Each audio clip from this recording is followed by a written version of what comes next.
It's 2 a.m. You are lying in bed, and out of nowhere, your brain plays it again.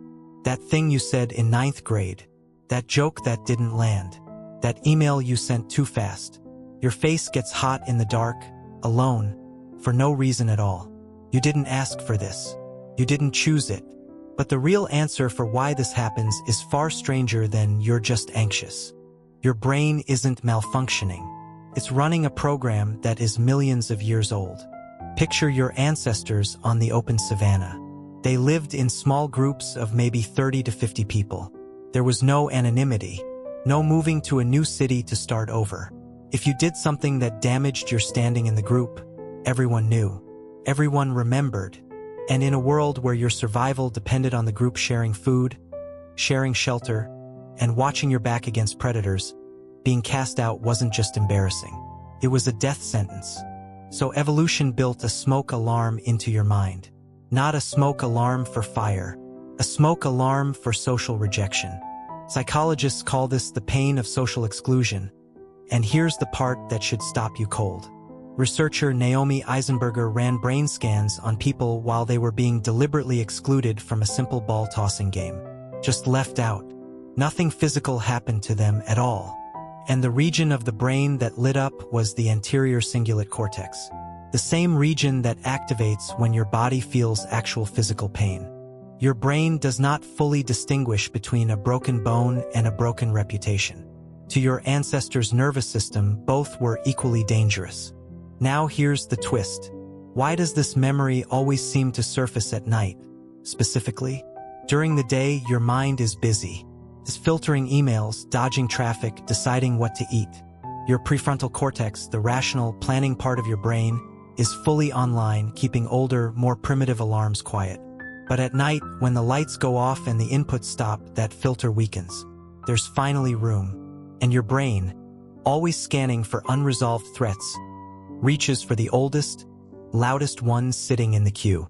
Not the mortgage payment, not the traffic ticket. The moment you were, or feared you were, cast in a bad light in front of other people. Psychiatrist Aaron Beck, one of the founders of cognitive therapy, described this looping, negative replay as a core feature of how the human mind processes unresolved emotional threat. Your brain isn't trying to torture you, thinks it's helping. It's running a rehearsal, reviewing the tape so that next time you won't make the same mistake and risk the group turning on you. There's a name for this specific phenomenon too.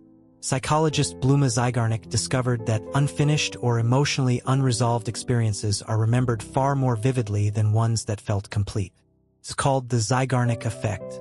An awkward moment that never got closure, a joke that landed wrong and was never addressed, stays open in your mind like a browser tab you forgot to close. Your brain keeps pinging it, not because it's important now, because it was never resolved then. Here's what almost nobody realizes, though. The people you're replaying this for probably don't remember it at all. There's a well-documented gap between how much attention we think other people pay to us and how much they actually do. Researchers call it the spotlight effect.